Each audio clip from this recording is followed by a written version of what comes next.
नमस्कार,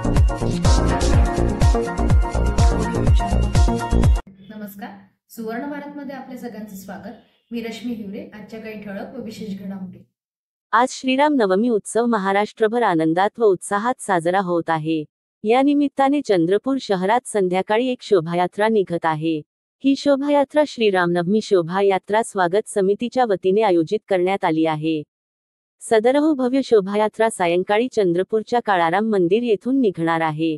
आयोजित शोभायात्रेत रामायणातील अनेक प्रसंगावर देखावे सादर होणार आहे। महाराष्ट्रातील नामवंत सहज सुचलनच्या मुख्य मार्गदर्शिका अधिवक्ता मेघा धोटे व मायाताई कोसरे यांनी सर्वांना रामनवमीच्या शुभेच्छा दिल्या आहेत।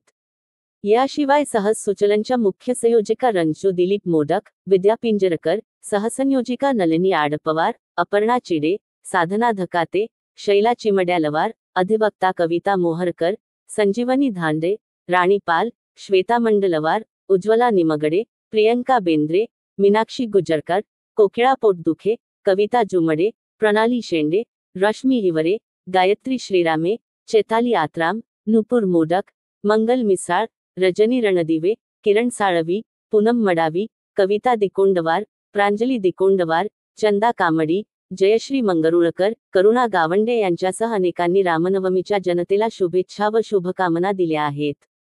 प्रियंका गायकवाड, सुवर्ण भारत प्रतिनिधी, चंद्रपूर। नमस्कार। श्रीराम ज्यांचे नाम आहे, अयोध्या ज्यांचे धाम आहे, एकवचनी एकवाणी मर्यादा पुरुषोत्तम अशा श्री रघुनंदनाला माझा सादर प्रणाम आहे। आज रामनवमी, श्रीराम जे भारताचं दैवत आहे त्यांचा जन्मदिवस, त्यांच्या जन्मदिनाच्या निमित्ताने मी मेघा धोटे आपणा सर्वांना मनपूर्वक हार्दिक शुभकामना देते। राम हे भारताचं दैवत आहे। एक आदर्श पुत्र कसा असावा, आदर्श बंधू कसा असावा याचं एक मूर्तिमंत उदाहरण आहे।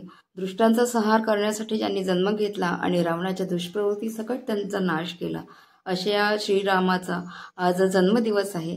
आणि अशा मर्यादा पुरुषोत्तमाचा आदर्श आपण आपल्या जीवनात घ्यावा, जेणेकरून आपण चांगलं आदर्श जीवन जगू शकू। हे त्यांचं जीवनाचं एक एक्झाम्पल आहे।